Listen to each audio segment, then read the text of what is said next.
संसरणनिबघुरि ज कर्णधारो स्वरूपक नमस्तु रामकृष्णाय तस्मै শ্রী গুরবে নমঃ।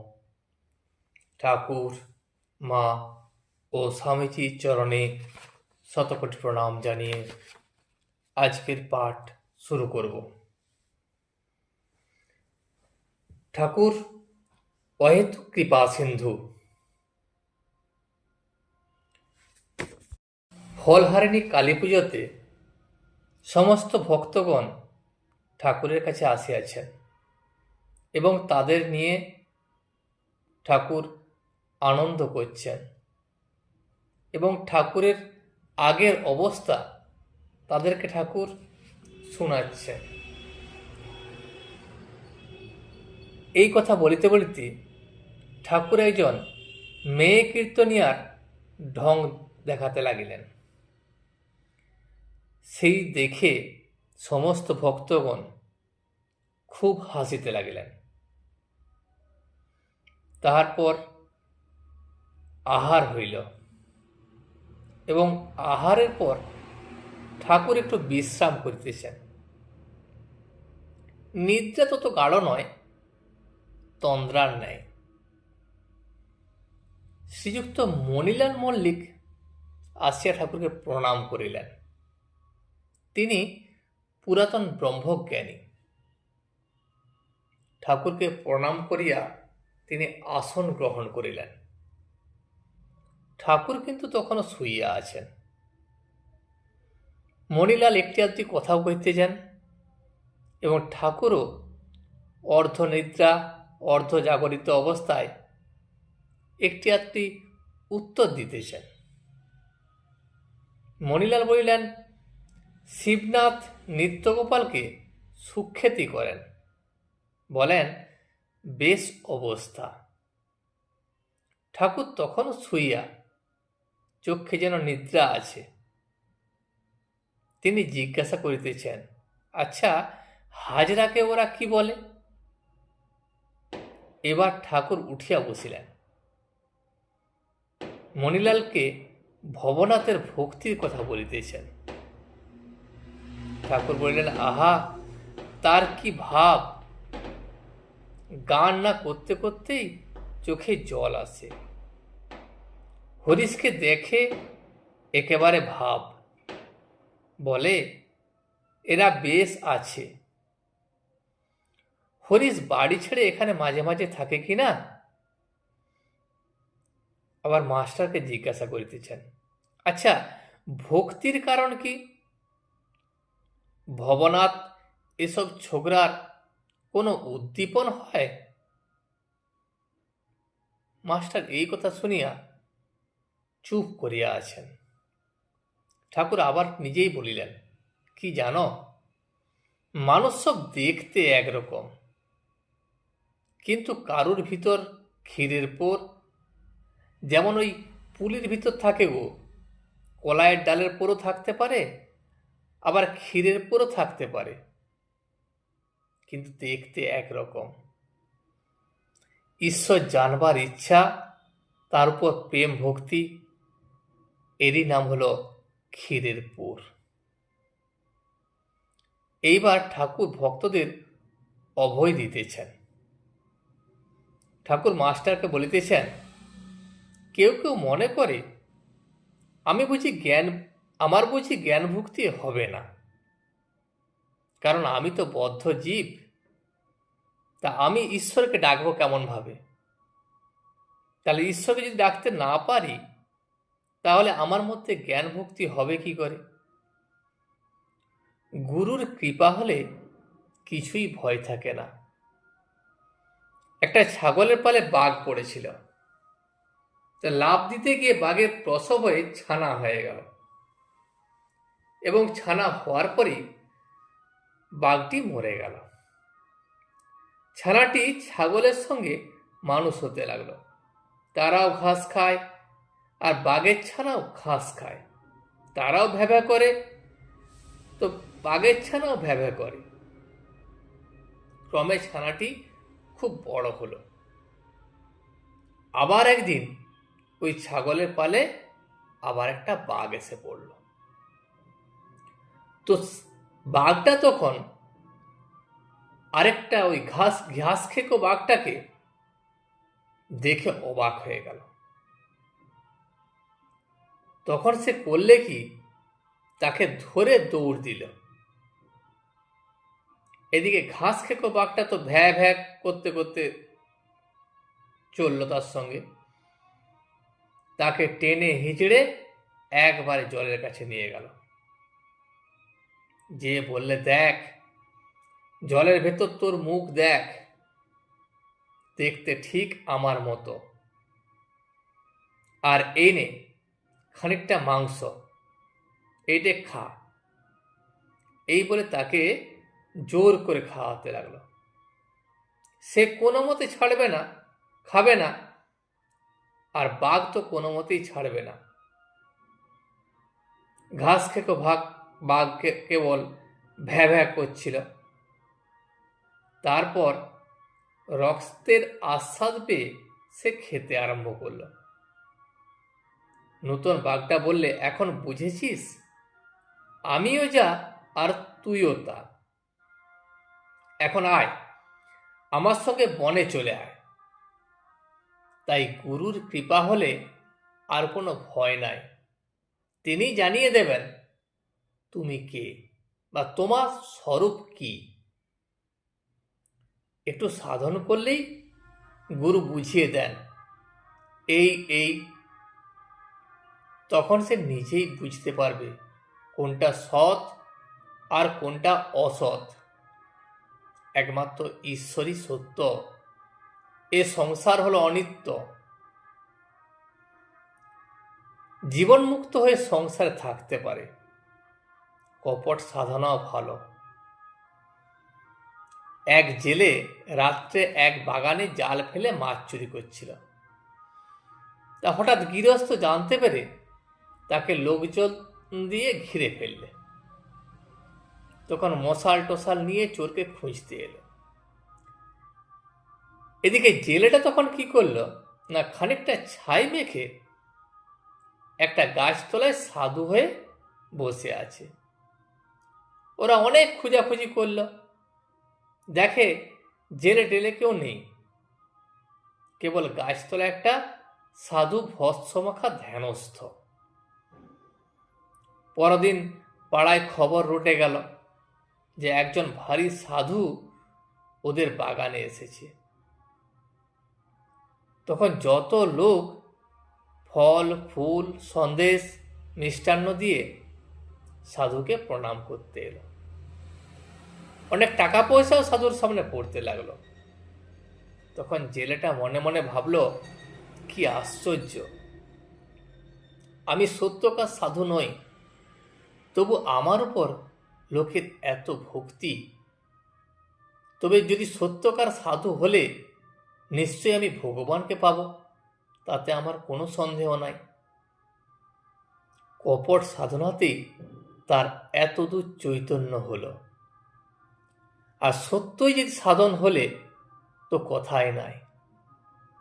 কোনটা সৎ কোনটা অসৎ তখন সে বুঝতে পারবে। একমাত্র ঈশ্বরই সত্য, আর এ সংসার হলো অনিত্য। একজন ভক্ত তখন ভাবিতেছেন, সংসার তো অনিত্য, জেলেটি তো সংসার ত্যাগ করে গেল, তবে যারা সংসারে আছে তাহলে তাদের কি হবে? তাদের কি ত্যাগ করতে হবে? শ্রীরামকৃষ্ণ অহেতু কৃপা সিন্ধু। তখন তিনি বলিতেছেন, যদি কেরানিকে যে কেউ জেলে দেয়, সে জেল খাটে বটে, কিন্তু যখন জেল থেকে তাকে ছেড়ে দেয় তখন কি সে রাস্তায় ধেই ধেই করে নাচে? সে আবার কেরানিগুলি জুটিয়ে নেয়, সে আগেকার কাজই করে। তো গুরুর কৃপায় জ্ঞান লাভের পরেও সংসারে জ্ঞানোন্মুক্ত হয়ে থাকা যায়। এই বলিয়া ঠাকুর শ্রীরামকৃষ্ণ সংসারী লোকেদের অভয় দিলেন।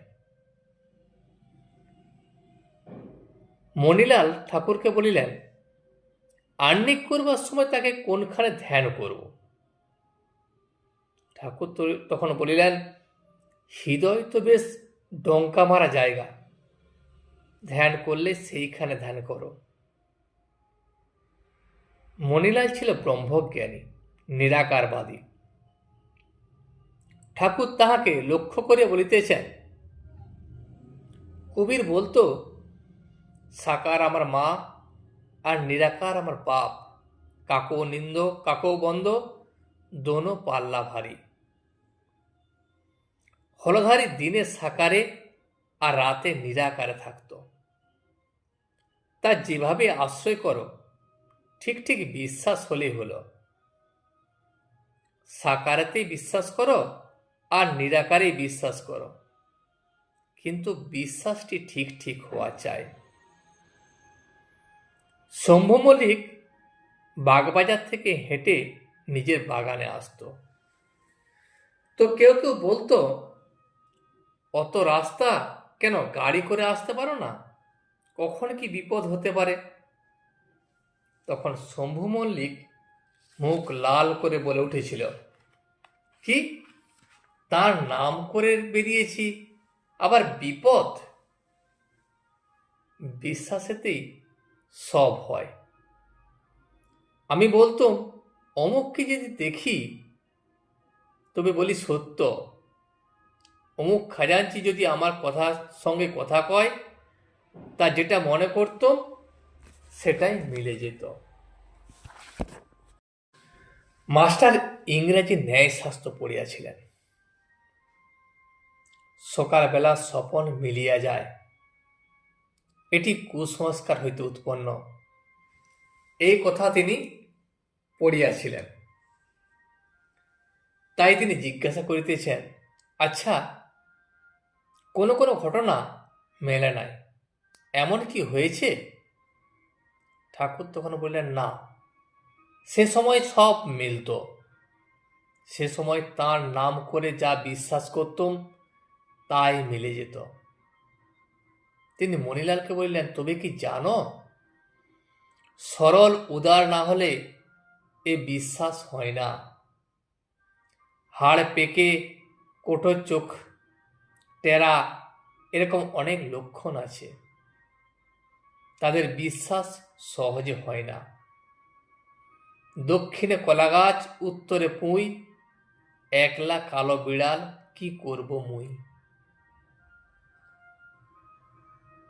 তারপর সন্ধ্যা হইল, দাসী আসিয়া ঘরে ধুনা দেয়া গেল।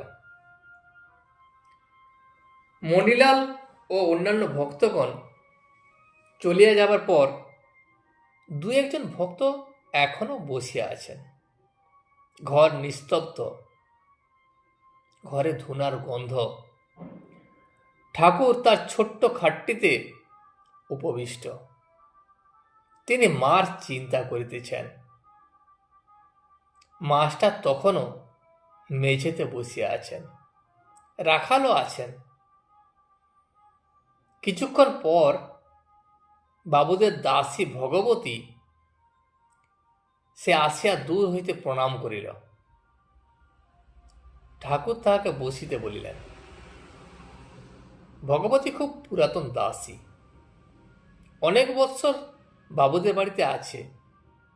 ঠাকুরও তাহাকে অনেকদিন ধরিয়া জানেন।